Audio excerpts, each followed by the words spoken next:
Salut à tous et bienvenue à ce nouvel épisode d'FCG et également, comme vous pouvez voir, nouveau décor, nouveau setup. Alors, comme quoi, on a vraiment beaucoup de budget au sein de l'équipe. Mon nom est Robert, bien sûr, et je serai votre modérateur aujourd'hui. Et j'ai les 4 mousquetaires avec moi, enfin les 3 mousquetaires. L'autre, je sais pas, il est peut-être occupé quelque part. Il est au 7e ciel. Au 7e ciel, exactement. Donc, j'ai Luc. Bonjour Robert. Ah, t'as piqué, mon. Reza. Salut tout le monde. Et Hugo. Piu piu piu. Je vous ai pas dit ce qu'il y avait dans mon verre, c'est pour ça. Ouais, ça... Alors écoutez, aujourd'hui on va vous donner un peu plus en détail ce qu'on a pensé du film Spider-Man Homecoming. Pour ceux qui ont vu, j'espère la plupart d'entre vous, la petite capsule qu'on a faite juste en sortant du cinéma, je pense que la note générale de l'équipe était quand même très très bonne, définitivement plus du positif que du négatif, même si je sais que certaines personnes ont... c'est pas un film parfait bien évidemment, donc on va parler un peu des défauts qu'on a signalés. Donc commençons. Hugo, pour toi, si je peux te permettre de te demander peut-être ce qui t'a vraiment beaucoup plu dans le film, ce serait quoi? Je vais commencer par... je ne révise pas ma note. Qui était de 10 sur 10. J'ai donné une note parfaite 10 sur 10, mais je vais réviser quand même... je vais faire un astérix. Un film parfait de Spider-Man. À mon avis, je suis pas aussi fan que j'imagine Reza ou peut-être d'autres qui sont fanatiques de Spider-Man. Moi, en tant que personne qui n'a pas suivi toujours les comics, qui n'a pas suivi, mais que j'ai beaucoup aimé les films de Sam Raimi, puis de l'autre, j'ai pas vu le deuxième de choses là. Mark Webb. Ouais, Mike Webb. Mark Webb. C'est drôle parce qu'elle avait le bon nom par contre. Ouais. Mais Apparemment que c'est tout ce qu'il y avait. Ouais, c'est ça. par contre, j'ai trouvé que le film avait frappé vraiment toutes les bonnes notes au bon moment. J'ai pas trouvé de longueur. J'ai trouvé que Tom Holland a joué un Peter Parker, un Spider-Man exquis. Exquis, oui. Je vais ressortir les gros mots ce soir. Très fin, c'est bien. Ouais. Non, mais tu sais, un jeune très maladroit. Très crédible en tant que... Ouais. J'ai très hâte de voir, tu sais, dans le prochain film, s'ils vont apporter le sujet de, bon, mais est-ce qu'il va vouloir devenir photographe pour un journal, ça serait fun. Mais... j'ai trouvé que Michael Keaton jouait un méchant qui était très menaçant, très... oh, il m'a donné la frousse une couple de fois. Puis j'ai juste vraiment beaucoup aimé le pacing du film. Même l'inclusion de Tony Stark, qui était très bien faite. Ouais, j'ai très bien aimé le film. Ok, parfait. Luc? Oui. De ton côté. Je pense que dans les anciens épisodes qu'on avait filmés, tu avais dit pour toi que... Non, tu avais dit Ragnarok, ce serait le meilleur film de Marvel cette année. Est-ce que c'est encore le cas? Est-ce que Spider-Man... Je sais pas encore. Spider-Man, c'est celui que... Des films de Marvel, entre Guardians, Spider-Man et Thor, c'était celui que je craignais qu'elle allait être, disons, le moins réussi. Puis je suis content d'avoir eu tort, parce que vraiment... Non, Spider-Man Homecoming, c'était vraiment très bon. Est-ce que t'as eu tort Ragnarok ou... Pas encore! J'ai hâte d'avoir tort. Oh mon dieu. Mais non, mais c'était vraiment comme un film qui fitait très bien dans le Marvel Universe. J'adore le fait qu'ils ne se sont pas embourbés dans un autre origin story. Ils ont passé directement à ce que Spider-Man ait déjà ses pouvoirs. Que c'est un jeune du secondaire ou du lycée, peu importe. Ouais. Puis qui fit, qui a pas l'air d'un gars de 30 ans. Ça, je trouve que c'est un plus. Ils l'ont entouré de remake un peu d'un personnage secondaire, comme Flash. Mary Jane, ouais. Mais tu sais, Mary Jane. Michelle Jane. Ouais, peu importe. Mais ça, c'était correct. Son nouvel ami, que je pense que c'est je pense que c'est un personnage qui est plus avec le Spider-Man latino, là. Je pense que c'est un personnage... Morales? Ouais, je pense que c'est un ami de Morales dans les comics. Ah ouais? Ben, c'est un mélange un peu où l'aspect, tu sais, que c'est son ami, puis bon, c'est un petit grassouillet, tout ça. Ça vient Vive les grassouillés! Ouais, c'est ça. Ça vient de Ultimate? Ça vient d'Ultimate Spider-Man, mais son nom, c'est Ned Leeds. Ned Leeds, c'est c'est un personnage qui était pas dans les débuts de Spider-Man au secondaire ou au lycée ou peu importe. Il vient plus tard quand Peter Parker travaille vraiment au Daily Bugle et tout. Donc, c'est comme un mélange un peu de... Est-ce qu'il était the wheelchair guy ou le wheelman ou le chair guy? Non, pas... ça c'est ok. Ben, dans Ultimate, oui, mais pas dans... Ça, c'était drôle comme... C'était une bonne dynamique, effectivement. Michael Keaton était super bon. Tu sais, faut comprendre un des points faibles des films du MCU, c'est les méchants. Puis c'est le fun de voir que ils en ont réussi un. Tu sais, je veux dire, ça faisait vraiment longtemps qu'il n'y en avait pas un qui avait eu de l'allure. Tu sais, je veux dire, les films se suivent avec des méchants poches, là, Ant-Man, Thor 2. Age of Ultron était décevant parce que le design, au début, est menaçant, mais en bout de ligne, Ultron n'était pas vraiment cool. C'était un Quipbot. Ouais. Un Quipbot. Donc pour toi, t'as vraiment bien aimé ça. Tony Stark aussi, moi je trouvais que c'était... Tu sais, il y a 3 moments clés Tony Stark dans le film, début, milieu, fin. C'est vraiment pour lier l'histoire. Le fait que l'origine de Vulture, c'est lié à l'invasion, puis que ça, je trouvais ça super bien ficelé, là, comme vraiment nice. C'est un méchant, mais il y a un côté tragique. Qui n'a pas été tout le temps le bad guy. T'as presque envie d'être de son côté un petit peu jusqu'avant qu'il tue, quoique même le gars qui l'a tué c'est un enculé, donc ouais, ça c'était un peu, il est un peu extrême, mais ouais. Tu sais, puis ils ont pas, on a beau dire sur papier de dire il y a Vulture, il y a Shocker, il y a Tinkerer, mais les autres c'est tellement des laquis que c'est pas comme Spider-Man 3 où tu te retrouves avec comme vraiment trop de méchants. Fait que non, il y avait un méchant et c'était c'est ça. Non, super bien réussi. Ouais, ok, parfait.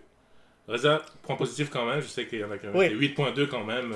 8.2 points positifs. Ouais, 8 points, ouais, c'est ça. Pour moi, c'est 8.2 sur 10.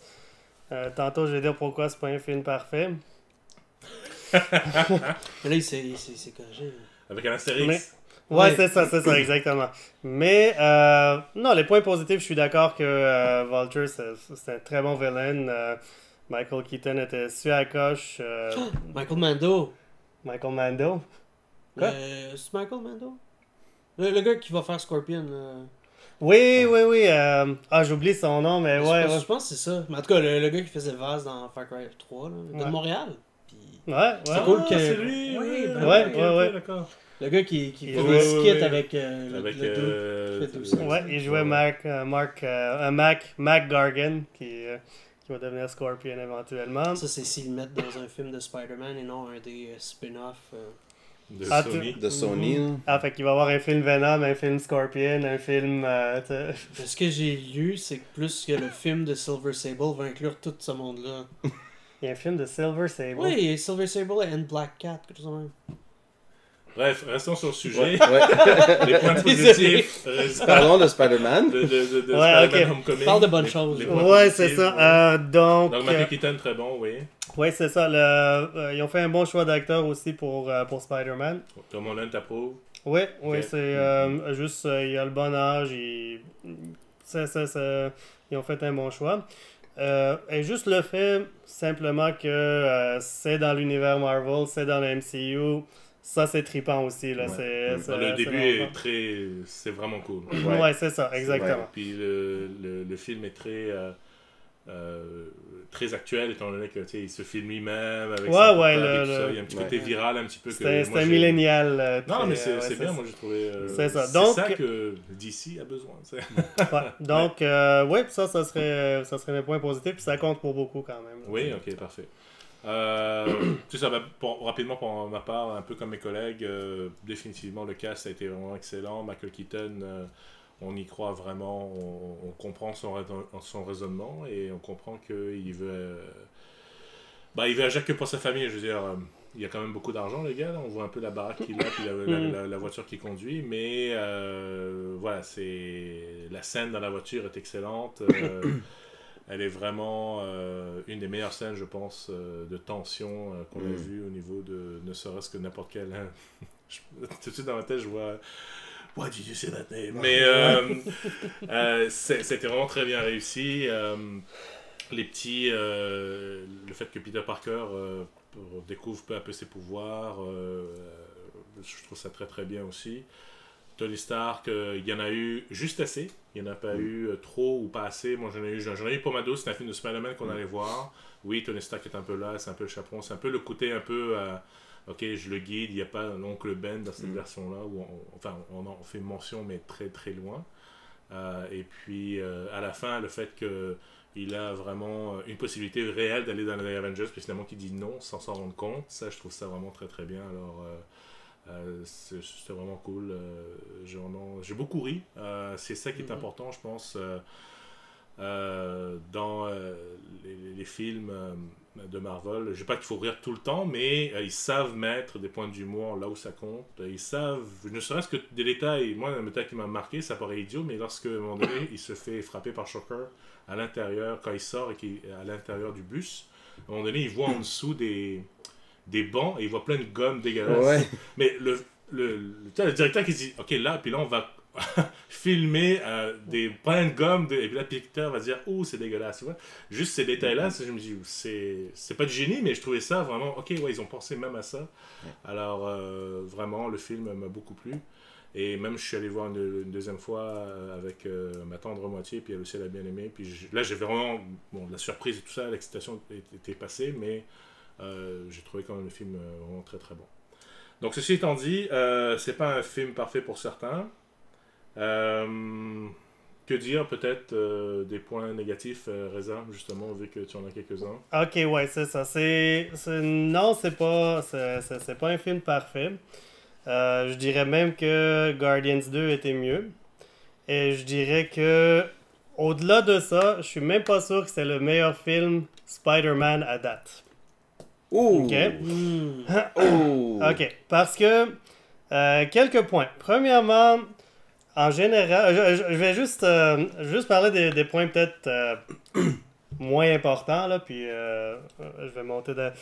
Fait que juste son costume, ok, le fait que c'est un costume high-tech, que c'est pratiquement une armure d'Iron Man mais sous forme spandex là, ça. It doesn't feel right. C'est pas le personnage. Une partie du charme de Spider-Man puis Peter Parker, c'est qu'en fait, des fois même, il fait des trucs du genre dans un des films de Raimi, je me souviens pas si c'est le premier ou le deuxième, mais tu sais, il fait son lavage, puis comme ça déteint, il y a comme du bleu puis du rouge sur son linge blanc, il est comme, ah, ok, je fais, tu sais, dans les comics, tu sais, il est comme, c'est un petit kid, ou en tout cas, c'est un gars pas de budget, il déchire son costume, là, il faut qu'il le répare, là, tu sais, c'est... Contrepoint, ce saut-là, il l'a dans le film. Ok, mais... Puis, tu sais, c'est quand même du déjà-vu. On s'entend que Spider-Man qui a son propre suit. Ok, mais Spider-Man lui-même, c'est du déjà-vu, c'est pas, c'est pas une raison pour dire que... Non, mais je trouve que... un deuxième gag de lavage, on aurait dit qu'il aurait copié. Mais les gags qui essayent d'utiliser son saut puis qu'il y a de la misère... Ça, par contre, j'ai trouvé ça que c'était pas mal plus le fun. C'était drôle. Puis on voit que son côté Tinker... pas drôle, son côté Tinker existe quand même, parce qu'avec son chum, et ils essayent de comme casser le saut, ils essayent de trouver le moyen de s'en servir le mieux possible, d'enlever le tracker, de faire ces choses-là. Ok, je comprends, mais un saut qui te donne du super hearing, puis du C, puis du infrarouge, puis ci, puis ça... Je sais pas, en tout cas, pour moi, it doesn't feel right. Est-ce qu'il s'en sert vraiment? Est-ce qu'il s'en est servi? Ben, d'ailleurs, il s'en est pas servi pour vaincre le méchant. Non, mais il s'en est servi pour faire surveillance mode, puis ci, puis ça. Pour voir, faut que nous aussi, on voit de quoi que c'est capable. Il l'a vu lui aussi, il s'en est servi. D'ailleurs, c'est une des raisons pour lesquelles il le voulait absolument, mais là, Tony Stark le lui a enlevé. Moi, je trouve au contraire. Puis il l'a repris après, là. Donc, c'est ça, c'est... Quand on parlait du preview, c'est ça que je disais aussi. Je dis, ok, fine qu'il l'ait pendant le film. Oui. Sauf que à la fin, il faut pas qu'il le garde, là. Il faut qu'il s'en... Mais t'enlèverais des points à Spider-Man 2? On ne sait pas, mais on ne sait pas d'ailleurs si la version qu'il a eue du suit à la fin, c'est-tu le même qu'il a présentement? Est-ce que c'est un... On l'a pas vu encore. C'est ça, on ne sait pas. Ok, mais je me base sur qu'est-ce que j'ai vu, je peux pas comme ça. Je suis pas entièrement en désaccord avec ce que tu dis. C'est sûr que ça aurait été pas mal plus cool qu'à la fin, ils disent à Stark, oui, je vais faire mon propre saut. C'est pas parfait. Je dis pas que ça aurait pas été pas cool, ok? Mais j'ai bien aimé, par contre, qu'ils ont établi dès Civil War que Spider-Man était un protégé de Tony Stark. Et Je pense pas qu'il s'en fout de sa gueule là, à Peter Parker. Je pense qu'il y a comme un intérêt à lui. Il veut qu'il soit comme le meilleur possible. Il lui donne un saut. Mais tu sais, Tony Stark... J'ai jamais dit que Tony Stark s'en fout de Peter Parker. Non, mais c'est pas ça que je veux dire. C'est que veut pas, c'est son protégé maintenant. Il va lui donner ce qu'il y a de mieux pour lui. Mais je suis certain qu'on va voir Peter Parker tweaker son suit, c'est certain qu'on va le voir faire de quoi. Parce qu'on le voit déjà dans le film qu'on a vu, qu'il est quand même très intelligent. Il a inventé ses propres web shooters. On voit que c'est pas un dude pick, là. Alors, je suis certain qu'on va voir lui-même faire des améliorations au saut, qu'il va peut-être même montrer à Stark, regarde, je suis aussi bon que toi en engineering. Non, je dis pas que ça enlève le fait qu'il est intelligent ou quoi que ce soit, c'est pas ça que je dis. Je dis juste que le fait que Parker Spider-Man, il est un peu ghetto, tu sais, toutes ses affaires, ses budgets, tout ça, pour moi, ça fait partie du charme du personnage. Tu sais, quand il est à l'école, puis il fait ses web shooters, puis tu sais, avec ses formules, j'ai trouvé ça super cool. C'était vraiment un bel exemple. Ça c'était bon. Mais là, c'était dans le film. Mais ça enlève pas, je pense. C'était dans le film. C'était dans le film, mais qu'est-ce que je dis, c'est qu'après, il embarque dans un suit qui est comme full high-tech, full... Oui, mais il coûte genre 1 milliard à faire pratiquement, là. Mais à ce moment-là, je pense que le raisonnement ou le fait que Peter, la façon dont tu le décris, la façon dont tu décris Peter, est-ce que la raison d'être de Tony Stark, est-ce que ça aurait été compatible? Parce que si on voulait que, exemple, que Peter Parker reste, entre guillemets, ghetto, comme tu dis, vraiment tout manuel, est-ce que Tony Stark aurait laissé ça filer ou est-ce qu'il aurait dit... Ben moi, la façon que j'aurais fait, c'est que peut-être... Je dis ça comme ça, je dis pas que c'est la meilleure façon de le faire ou quoi que ce soit, mais tu peux dire genre, ok, ben, il met le suit, mais pour une raison X ou Y, tout le tech dedans fuck avec soit son Spider-Sense ou quelque chose. Je ne sais pas, mais comme tu montres que Stark essaie d'y donner du tech, puis que ça... C'est comme pas compatible pour une raison ou une autre. Ça, c'est une des choses qu'ils n'ont pas montré le Spider-Sense dans ça va être présent dans Avengers. Ouais. Peut-être que c'est quelque chose... ça pourrait être quelque chose qui arrive dans le prochain film, on ne sait pas. Mais je trouve que de se plaindre qu'ils utilisent un suit high-tech, c'est de se plaindre de quelque chose qui est pas... qui pourrait arriver. Là, je suis d'accord, c'est pour ça que je dis que comme je vais du moins important ça c'était le moins important. C'est bon, ça c'était le moins important. Juste pour te faire chier, mais dans le trailer de Infinity War qu'ils ont montré, il montre le high-tech, moi je le sais. Je le sais. Il va avoir le Iron Man suit. Son Avenger suit, là. Contre Thanos... ok, ouais, c'est ça. Anyway, dans ce film-là, ça va être une partie moins importante. Donc le suit, ok, parfait. Ensuite... Ok, le CG, des fois le CG de Spider-Man, c'était effi, là, tu sais, c'était pas très bon, là. C'était pas bon. Un autre point qui était pas parfait. À chaque fois, je vais les swings, notamment. Les swings. Ouais, les swings, ou des fois comme le mouvement sur le mur. Tu voyais, à un moment donné, d'ailleurs, il y a une shot qui m'a vraiment frappé à l'œil, c'est que tu le vois vraiment quand c'est Tom Holland dans le outfit de Peter Parker. Tom Holland en Peter Parker ou en Spider-Man, c'est quand il fait la surveillance justement et qu'il se met au-dessus du camion pour avancer. Là, tu vois vraiment que c'est Spider-Man. Est-ce que c'est quelque chose qui vous a sorti du film? Pas sorti, mais je l'ai remarqué. On est rendu tellement habitué à du CG qui est comme plus ou moins moyen. Non, mais... À mon avis, le dernier film qui a eu du CG parfait, c'était Jurassic Park en 1900 quelque chose. J'ai pas du CG parfait, mais exemple, Iron Man, tu vois la transition, elle est pas si évidente que ça. L'armure est bien faite. Tu me diras, ils ont fait 10 films avec 10 ans de films avec lui. Spider-Man, je trouve qu'ils ont encore un peu de mal. C'est quand même le 6e film Spider-Man qui sort, là. Puis, pas que ça m'a complètement sorti du film, mais j'ai pris un moment pour faire. Moi, j'ai dit, dans ma tête, je me dis c'est dommage. Un film qui m'a sorti avec des CG super mauvais, c'était Wonder Woman. Ça m'a sorti du film. Ça, j'ai pas juste dit c'est dommage, j'ai dit c'est de la merde. Spider-Man, j'ai trouvé que c'était dommage. Je suis d'accord avec toi. Puis un film, s'il avait utilisé plus de practical effects, comme dans Civil War, Ouais. Tu sais, le Wireframe, puis Work, puis ça, mettons, le fight de Captain America, puis de George Saint-Pierre, il y avait beaucoup plus d'impact. Ça c'était Winter Soldier, mais ouais. C'est vrai que Civil War aussi. C'est vrai que les phases de combat de Spider-Man dans Civil War paraissaient moins fake que... Même s'il y avait plus de CG que dans Civil War que dans Winter Soldier. Okay. Mais, alors, CG, alors c'est ça, c'est le CG. C'est un bon mauvais point. Ouais, c'est ça. Après ça, le dernier point mineur avant d'aller dans les médiums ou forts. Vas-y dans le médium. C'est ça. Ok, ben juste très rapidement, Flash Thompson.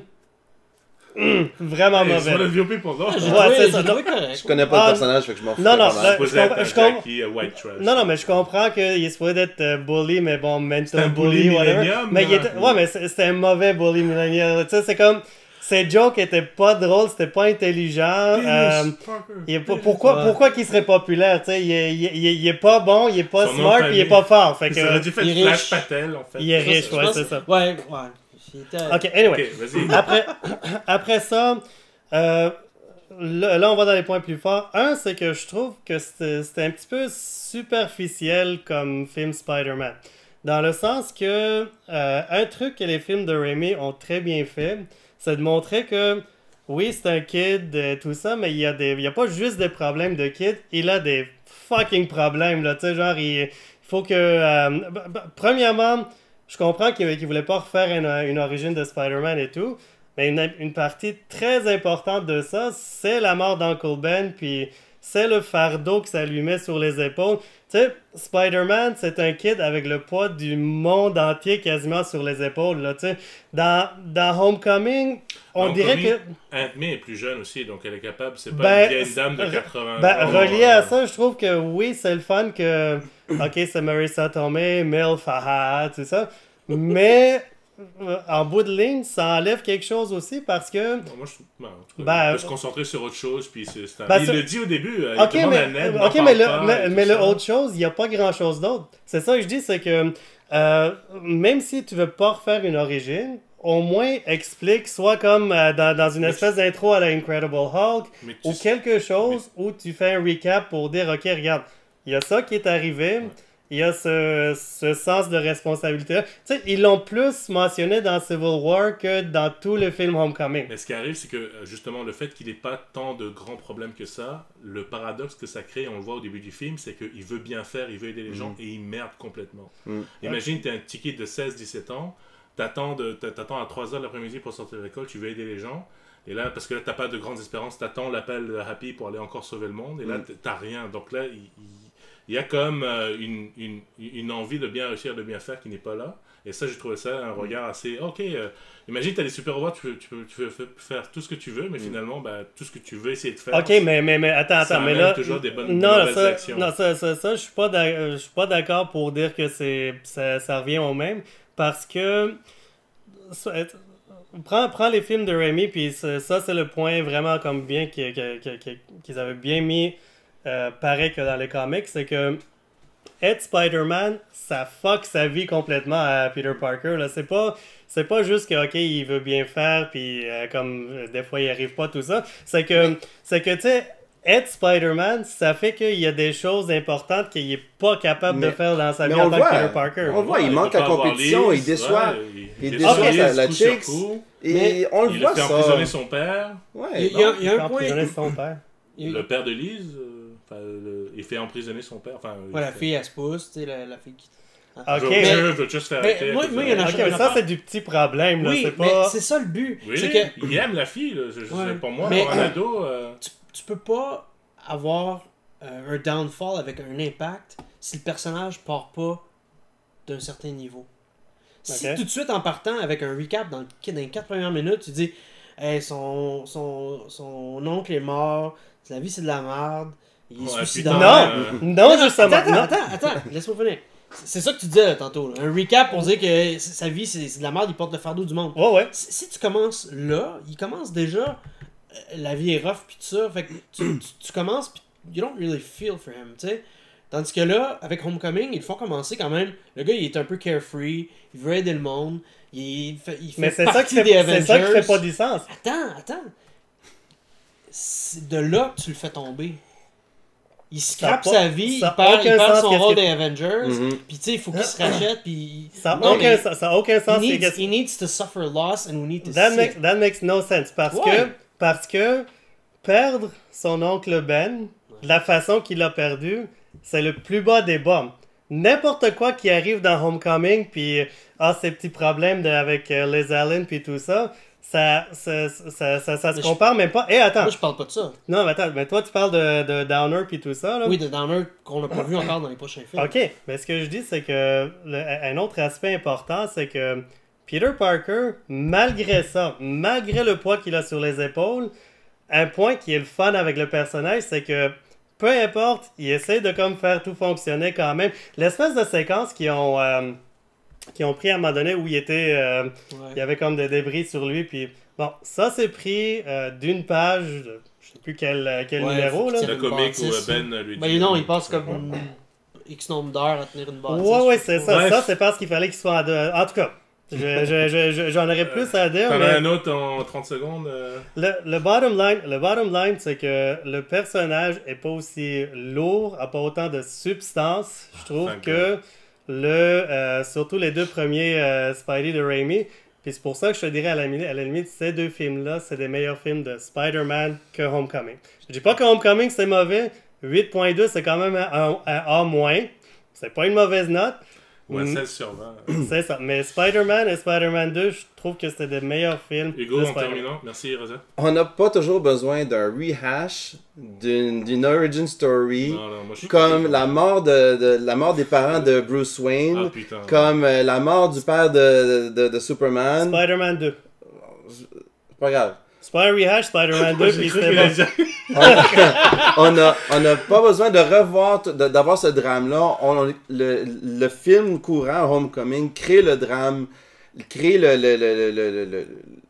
l'événement qu'il a besoin pour se ressaisir puis reprendre son souffle. Il a le poids sur ses épaules, le poids du monde sur ses épaules. Quand Tony Stark le lâche, Tony Stark le lâche puis il dit t'as plus ton suit, let's go, t'es un petit tout nu encore, puis il veut quand même retourner puis se battre. Ça fait plus un petit kid du secondaire qui voulait faire comme être dans l'équipe football puis il a pas réussi. Ben, c'est trop trivial là, c'est ça. Ouais, mais j'ai pas eu trop... Moi je trouve Sam Raimi était un bon pionnier dans les films de Spider-Man, les deux premiers sont très bons. Mais been there, done that, là. Mais il était bon pour l'époque, puis il y a trop de cheese dans ces films. C'est ça, exactement. Pour que ça...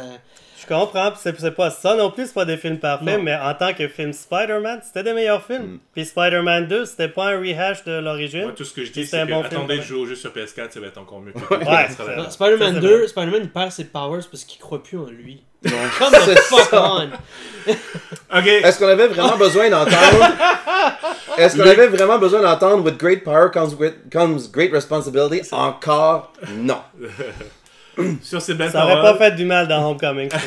On l'a entendu d'une autre manière. Donc, comme vous pouvez le voir, un film très bon, mais qui également attise beaucoup de passion. Sur ce, j'espère que vous avez d'ici là eu le temps de voir le film. N'hésitez surtout pas de nous laisser vos commentaires, également de nous dropper un like ou de vous inscrire à notre chaîne, soit YouTube ou Facebook. Et sur ce, je vous dis à la prochaine. Merci tout le monde. Ciao tout le monde.